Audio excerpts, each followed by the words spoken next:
Halo adik-adik, kita ketemu lagi hari ini. Adik-adik sudah siap ke sekolah minggu kan? Nah, kalau gitu, jika ada burung dara, jangan mereka diganggu. Ayo kita dengan gembira pergi ke sekolah minggu. Yuk ya, yuk!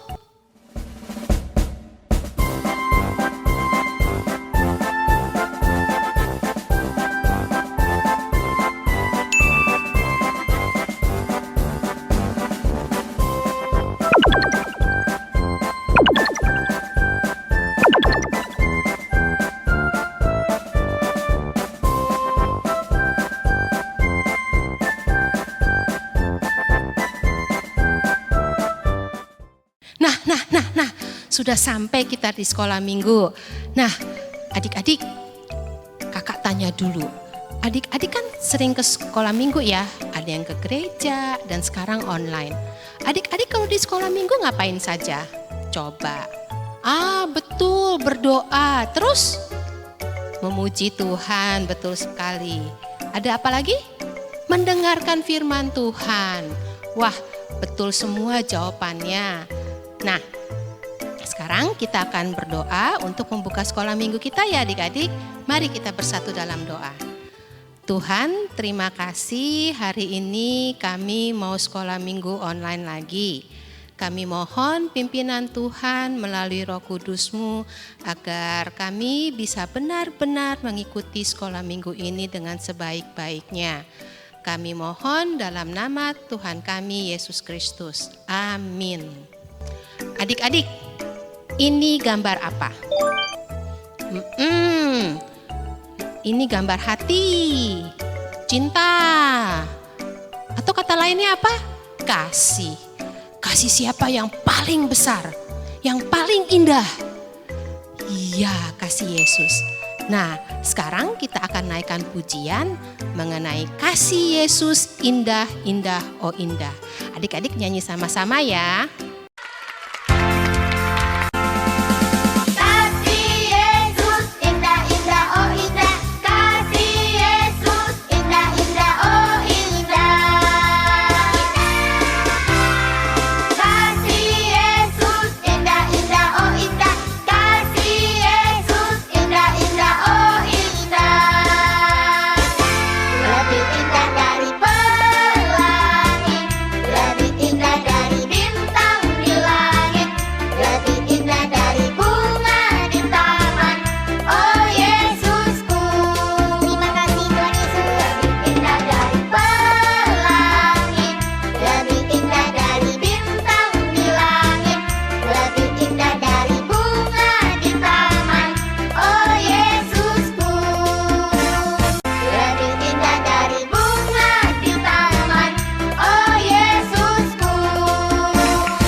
Adik-adik, Tuhan Yesus itu mengasihi semua orang.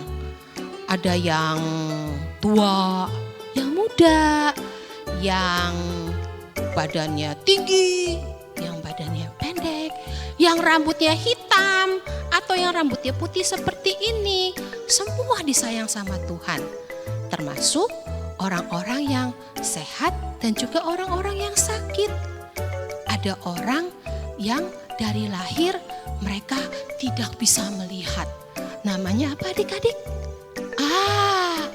Ada yang bilang itu orang buta atau tunanetra. Sama saja itu artinya. Nah, hari ini Kak Nini mau cerita dari Alkitab mengenai satu orang buta. Sebelum kita nanti panggil Kak Nini untuk cerita, kita naikkan satu pujian lagi ya mengenai orang buta. Adik-adik ikut nyanyi sama-sama ya.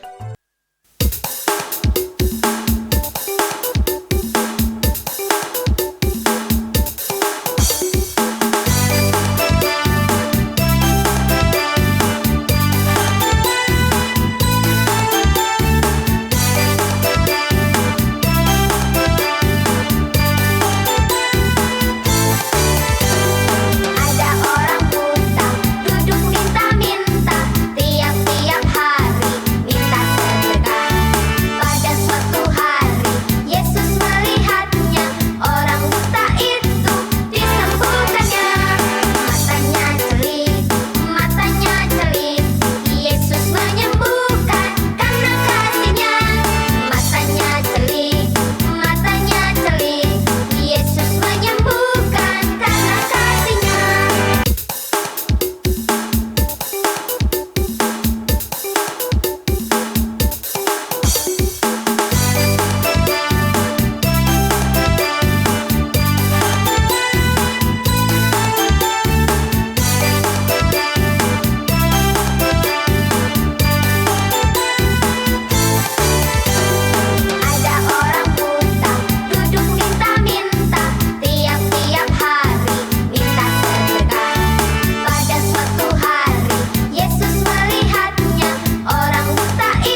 Tadi itu lagunya.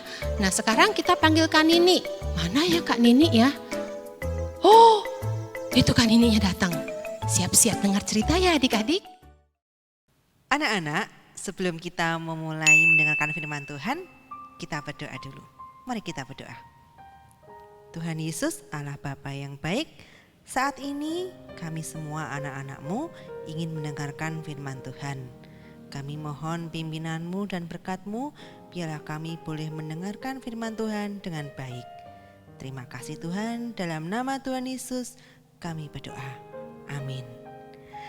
Nah anak-anak, untuk sekolah minggu online hari ini, kita akan mendengarkan firman Tuhan dari mana? Dari Markus 10 ayat 46 sampai 52. Bu Nini bukakan ya. Markus 10 ayat 46 sampai 52. Judulnya Yesus menyembuhkan Bartimeus.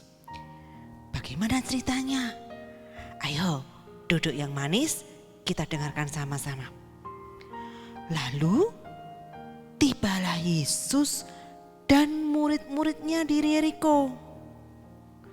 Dan ketika Yesus keluar dari Yeriko bersama-sama dengan murid-muridnya dan orang banyak yang berbondong-bondong, ada seorang pengemis yang buta bernama Bartimeus.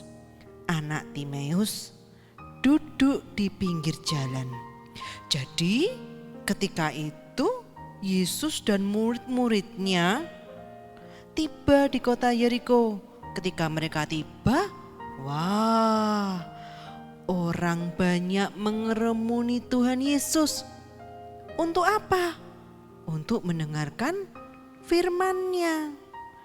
Nah, dari sekian orang banyak itu yang mengelilingi Tuhan Yesus, ada satu pengemis buta. Siapa namanya? Bartimeus. Dia hanya duduk di pinggir jalan. Tidak bisa kemana-mana anak-anak, karena dia buta. Ayat 47. Ketika didengarnya bahwa itu adalah Yesus orang Nazaret, mulailah ia berseru, "Yesus anak Daud, kasihanilah aku." Walaupun Bartimeus duduk, tidak bisa berdiri, tidak bisa kemana-mana, tapi dia dengar bahwa orang-orang mengeluh-elukan Tuhan Yesus. Oh, ada Tuhan Yesus. Dan dia sedang tidak bisa kemana-mana karena buta. Dia lalu berteriak, "Yesus anak Daud, kasihanilah aku. Yesus anak Daud, kasihanilah aku." Supaya Tuhan Yesus dengar, Bartimeus teriaknya lebih kencang. "Yesus anak Daud, kasihanilah aku." Apa yang terjadi? Ayat 48. Banyak orang menegurnya supaya ia diam. Namun semakin keras ia berseru, "Anak Daud, kasihanilah aku."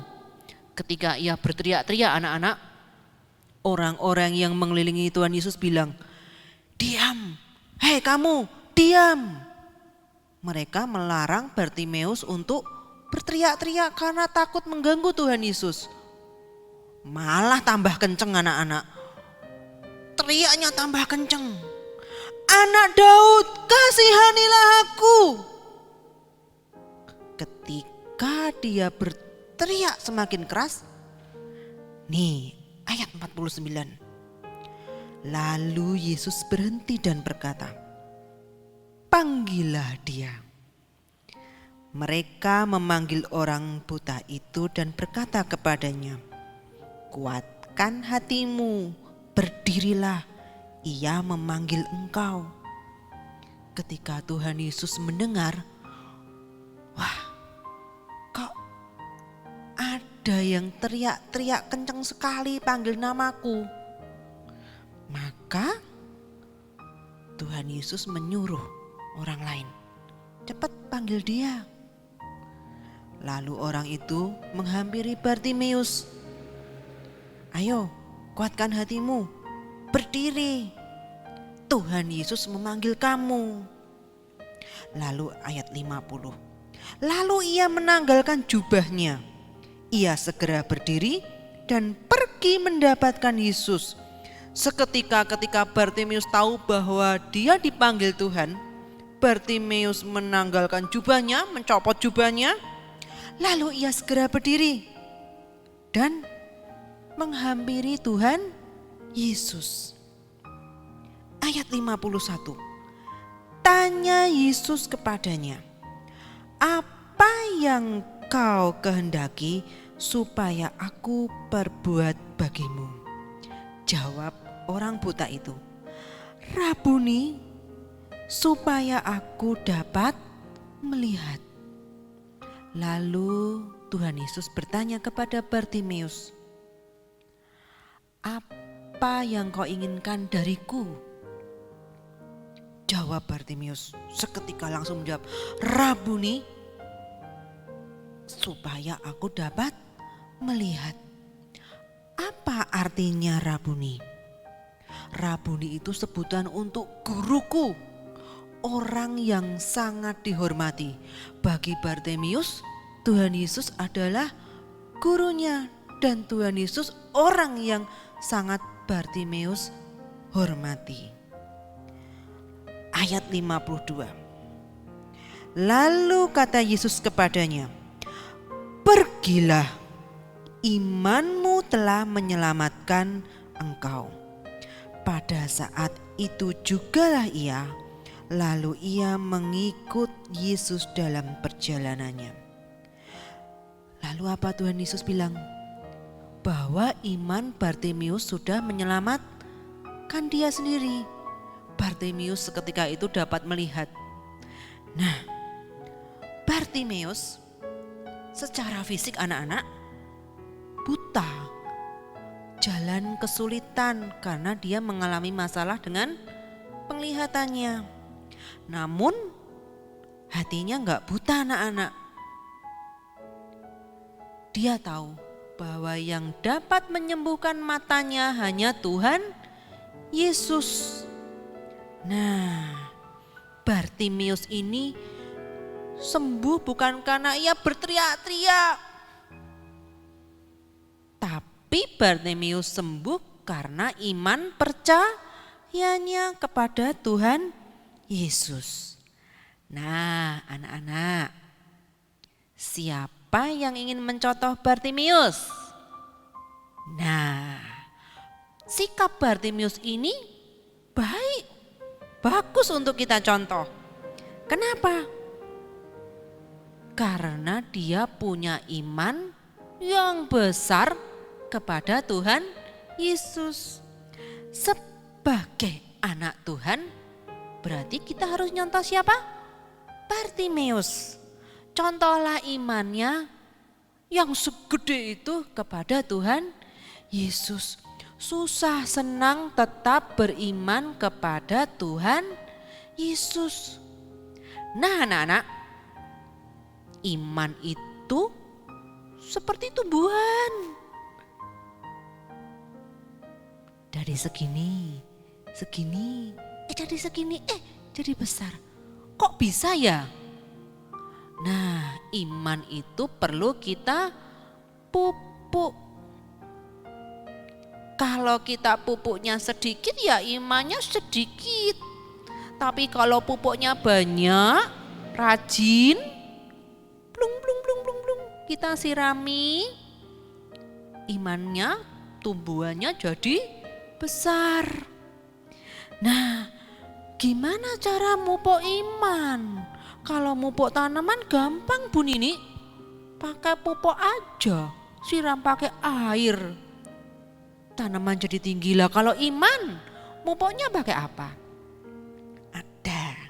Yang pertama, kling, berdoa sebagai anak Tuhan, kita perlu memupuk iman dengan cara berdoa. Mau makan berdoa, mau pergi berdoa, mau sekolah online berdoa, mau apapun berdoa. Yang kedua, cara untuk memupuk iman, yaitu baca firman Tuhan. Nih, baca firman Tuhan. Sehari bisa 1 pasal saja. Lama-lama habis loh. Ketika ini habis kita baca, kita akan makin mengerti maunya Tuhan. Apa yang Tuhan kehendaki buat hidup kita. Dan iman kita makin bertumbuh. Yang ketiga, gimana caranya memupuk iman? Pakai apa? Memuji nama Tuhan. Misal nih, paling sering ketika mandi. Ketika mandi nih, apa yang dilakukan? Piur sambil nyanyi. Happy ya, happy ye. Bisa. Atau ketika mau tidur, nyanyi dulu. Di sini senang, di sana senang, di mana-mana hatiku senang. Di sini ada Tuhan, di sana ada Tuhan, di hatiku juga ada Tuhan. Nah, memuji Tuhan selalu itu akan membuat iman kita bertumbuh. Berdoa, baca firman dan memuji Tuhan buat iman kita makin tumbuh seperti tumbuhan yang makin tumbuh ketika dipupuk. Pasti bisa. Amin. Mari kita berdoa anak-anak.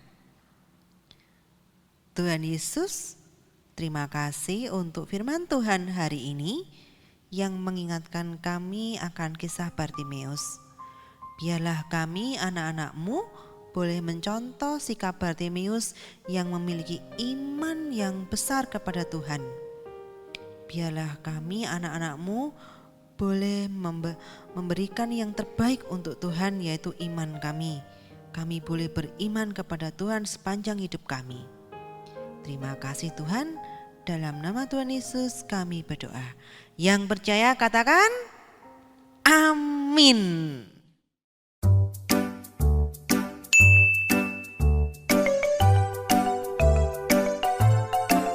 Halo teman-teman, ayat hafalan hari ini Lukas 1 ayat 37. Sebab bagi Allah tidak ada yang mustahil. Halo teman-teman, ayat hafalan hari ini Lukas 1 ayat 37.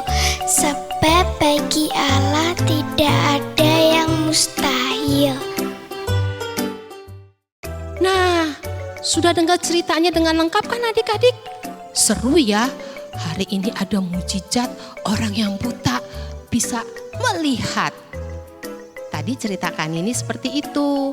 Nah, sekolah minggu kita sampai di sini. Ada pesan buat adik-adik. Es mambo, es puter. Jangan lupa pakai masker.